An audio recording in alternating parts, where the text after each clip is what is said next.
तसं ही खाकी या गणवेशाचा म्हणजेच वर्दीचा जो धाक असतो किंवा जरब असते किंवा जी क्रेज असते ती लहानांपासून थोरांपर्यंत सगळ्यांना सारखी असते. पण मग तुम्ही आरटीओ एएमव्हीआय का व्हायचं?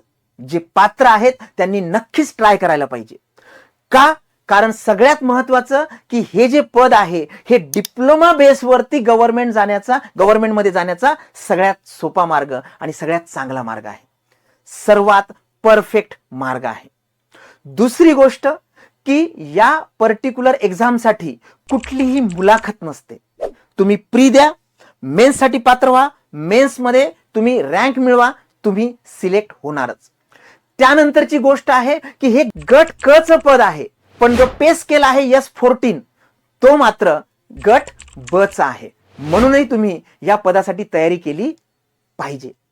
क्रेज असणारं पद आहे, फक्त डिप्लोमावरती मिळणारं पद आहे आणि तसंच विद्यार्थी मित्रांनो बाकी विभागापेक्षा जो प्रमोशनचा दर आहे किंवा प्रमोशनचा रेट आहे, प्रमोशनला सगळ्यात जास्त संधी या विभागामध्ये आणि या पोस्टवरती असतात.